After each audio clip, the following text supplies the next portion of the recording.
Good morning, philosophers. Hope you're doing well today. Let's get back into meditations. We're in book 2. I forgot specifically where we left off. Okay, number 4, I think. Remember how long you've been putting this off. How many extensions the gods gave you, and you didn't use them.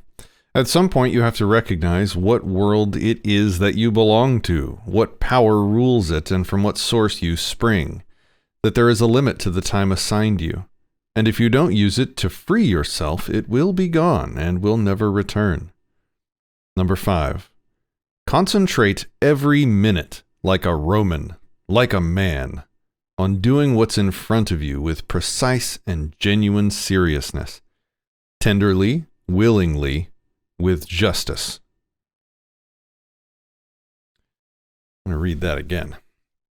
Concentrate every minute like a Roman, like a man, on doing what's in front of you with precise and genuine seriousness, tenderly, willingly, with justice, and on freeing yourself from all other distractions.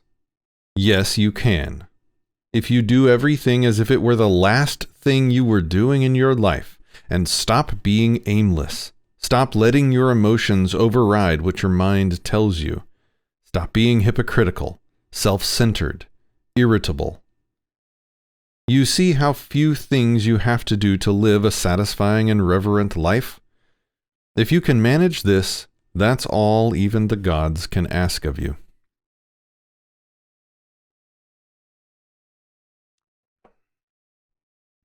If you do everything as if it were the last thing you were doing in your life, and stop being aimless, stop letting your emotions override what your mind tells you, stop being hypocritical, self-centered, irritable. That's a great that's a great paragraph. I'm going to have to go back and think on that one. Number 6. Yes, keep on degrading yourself, soul. But soon your chance at dignity will be gone.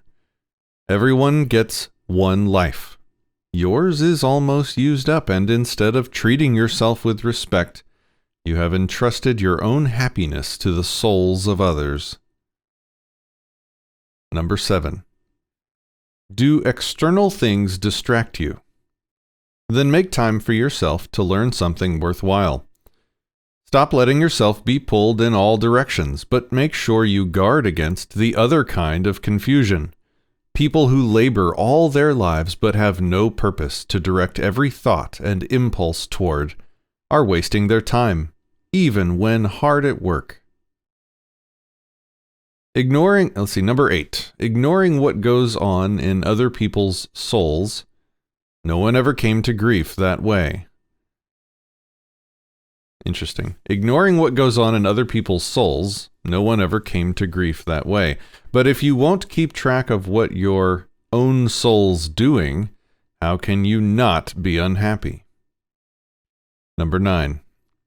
Don't ever forget these things. The nature of the world. My nature. How I relate to the world.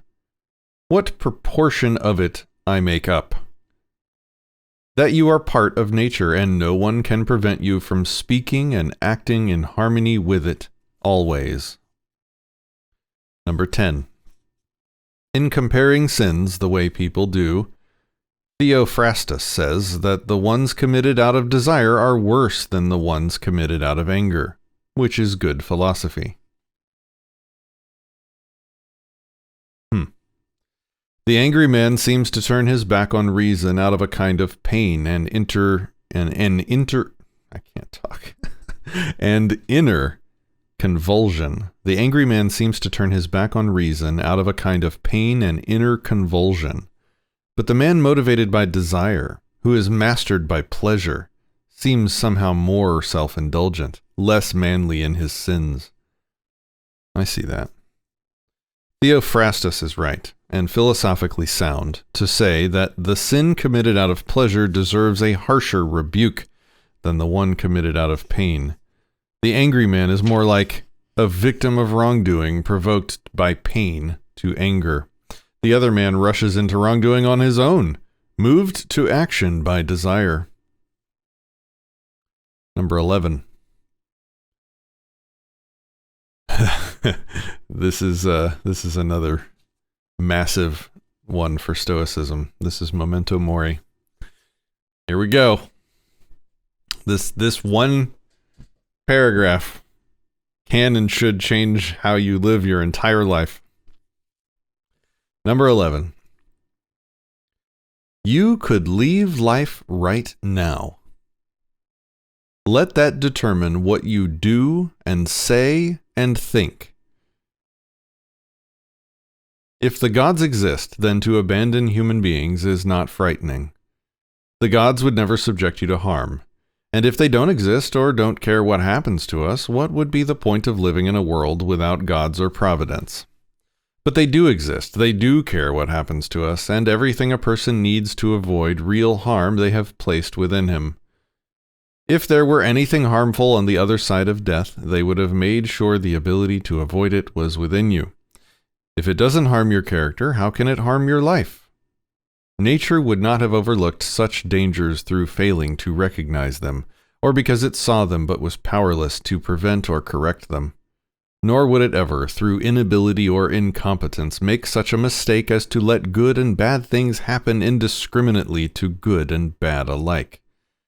But death and life, success and failure, pain and pleasure, wealth and poverty, all these happen to good and bad alike, and they are neither noble nor shameful, and hence neither good nor bad.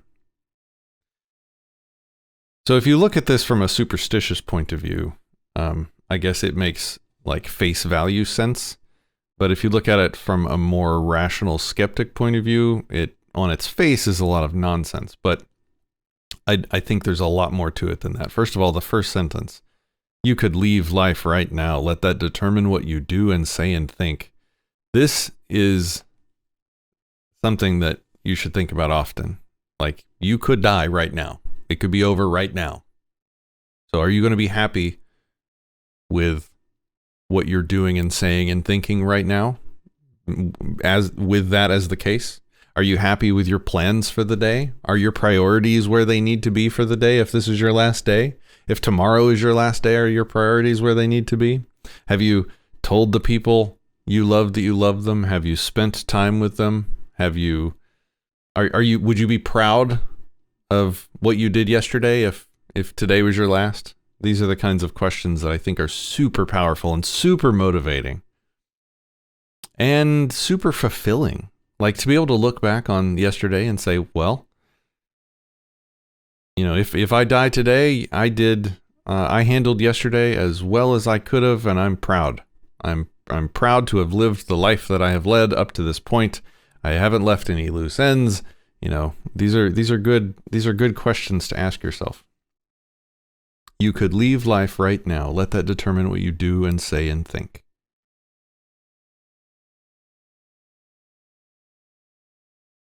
The other part that I think is good in here, where it says nature would not have overlooked such dangers through failing to recognize them, or because it saw them but was powerless to prevent or correct them. This is also good to think about from the perspective of you are alive because of an unbroken chain of people. We talked about this a while back. An unbroken chain of people that survived everything life threw at them, at least up until the point of making and successfully raising children to adulthood. You are a lot tougher than you think. You have been given the tools to survive a hell of a lot more and a hell of a lot worse stuff than you think. Nature has given you the tools to survive quite a bit of crap.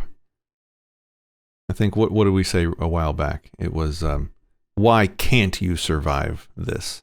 Is a great way of asking a question, like when you're in a struggle moment or when something's attacking you or harming you or you have a seemingly insurmountable problem.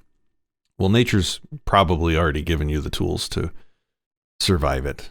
And so the question you should ask yourself in some of those situations is, why can't I survive this? I think that was the second good part out of that paragraph. I'm sure there's more. Just need to think about it more. Number 12. The speed with which all of them vanish, the objects in the world, and the memory of them in time. And the real nature of the things our senses experience, especially those that entice us with pleasure or frighten us with pain, are loudly trumpeted by pride. Or are loudly trumpeted by pride. To understand those things, how stupid, contemptible, grimy, decaying, and dead they are, that's what our intellectual powers are for. And to understand what those people really amount to, whose opinions and voices constitute fame, and what dying is, and that if you look at it in the abstract and break down your imaginary ideas of it by logical analysis, you realize that it's nothing but a process of nature, which only children can be afraid of. And not only a process of nature, but a necessary one.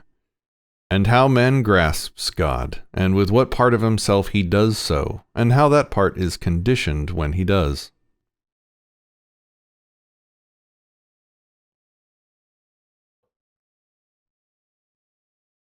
The real nature of the things our senses experience, especially those that entice us with pleasure or frighten us with pain, or are loudly trumpeted by pride, to understand those things, how stupid, contemptible, grimy, decaying, and dead they are.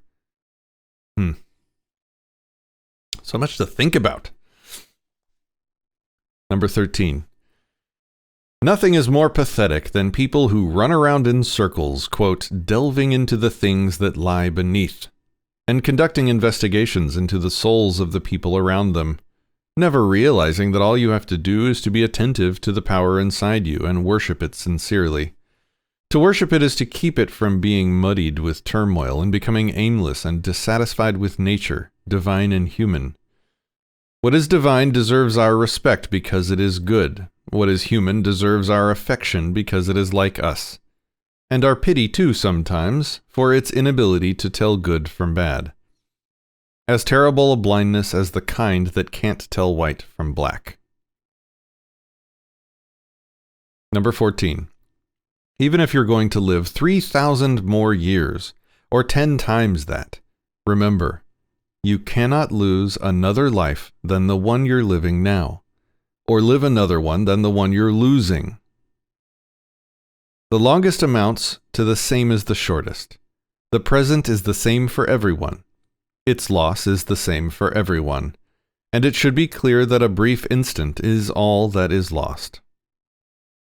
For you can't lose either the past or the future. How could you lose what you don't have? Remember two things. 1. That everything has always been the same and keeps reoccurring. And it makes no difference whether you see the same things recur in 100 years or 200 or in an infinite period. 2. That the longest lived and those who will die soonest lose the same thing. The present is all they can give up, since that is all you have, and what you do not have you cannot lose. Number 15. Everything is just an impression. Monimus the Cynic. Oh, that was a quote. Quote, everything is just an impression. Quote, end quote. By Monimus the Cynic. And the response is obvious enough, but the point is a useful one, if you take it for what it's worth. That's a good thing to remember. That your senses and your impressions of things are just impressions. You're fallible. You can always be wrong, no matter how sure you are. It's always possible. It's good to remember that it's always possible for you to be wrong. Number 16. The human soul degrades itself. Number 1. Above all, when it does its best to become an abscess, a kind of detached growth on the world. To be disgruntled at anything that happens is a kind of secession from nature, which comprises the nature of all things. 2. When it turns its back on another person or sets out to do it harm, as the souls of the angry do. 3. When it is overpowered by pleasure or pain. 4. When it puts on a mask and does or says something artificial or false. 5. When it allows its action and impulse to be without a purpose, to be random and disconnected. Even the smallest things ought to be directed towards a goal, but the goal of rational beings is to follow the rule of law of the most ancient of communities and states. Number 17. Human life. Duration, momentary. Nature, changeable. Perception, dim. Condition of body, decaying. Soul, spinning around. Fortune, unpredictable. Lasting fame, uncertain. Sum up. The body and its parts are a river, the soul a dream and a mist. Life is warfare and a journey far from home. Lasting reputation is oblivion. Then what can guide us? Only philosophy. Which means making sure that the power within stays safe and free from assault. Superior to pleasure and pain, doing nothing randomly or dishonestly and with imposture. Not dependent on anyone else's doing something or not doing it. And making sure that it accepts what happens and what it is dealt as coming from the same place it came from. And above all, that it accepts death in a cheerful spirit, as nothing but the dissolution of the elements from which each living thing is composed. If it doesn't hurt the individual elements to change continually into one another, why are people afraid of all of them changing and separating? It's a natural thing, and nothing natural is evil. Nothing natural is evil? Not sure about that. Guess it depends on your definition of evil. That is the end of book 2. It's a good place to leave it for today. There's so much packed into so few words. Like I'm reading another book. I'm reading the 48 Laws of Power. And I'll go through 10 pages, 15 pages before I'll hit a quote that I'll stop and highlight and write down and think about. This is like there's 7 of them per page. And so I've been going back in the evenings and sort of rereading what I read in the morning and taking more time to think through it. But in the mornings, don't have time for that. We got to get to work. We got a lot to do today. So let's see. What are my thoughts today? This is interesting. This is not out of any book or quote. This is out of my brain from yesterday. Incompetence and unreliability have power over you through other people, to the degree that you don't predict or see them coming. Yesterday, I succeeded, and I'm proud of myself in recognizing a long-running situation as one in which a certain kind of problem was going to arise out of, saw it coming, and so when it happened, I saw this months out, so when it happened, I had already accepted it, like, as part of the possible future. I was already mentally and emotionally prepared for it. And so I was able to stay perfectly calm and rational and in control and awake and present when the situation was presented to me. And, I definitely felt the feelings. I felt the annoyance. I felt I felt the anger there, but it was expected. And when these things are expected, you're able to handle them much, much, much, much better, much more efficaciously. And so today, part of that is going to be, now that these negative things have happened that I predicted happening, the thing I didn't do or the thing I missed doing was having plans in place for how to turn those things to my benefit. And so today, that's what I'm going to be working on. But the other part of this thing I wrote down today, incompetence and unreliability have power over you through other people to the degree you don't predict or see them coming, is that yesterday I also failed. I didn't see some incompetence and unreliability in a different area coming, though I should have. And it would have saved me hours of my lifespan yesterday had I seen them coming. Hours of my life waiting on them, and hours of being frustrated and impatient, and I should have seen it coming, and I should have caught it happening in real time, and that would have allowed me to change my behavior and save a lot of my time that I ended up wasting yesterday. So, I know this is really nebulous and contextless, but it necessarily has to be. because this is not going to turn into some public expose on the problems of my life. I'm just trying to give you general things I'm thinking about.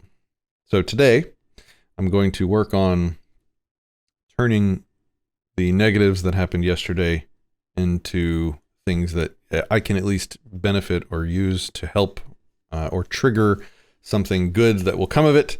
Figure out how I can make the obstacle the way, so to speak.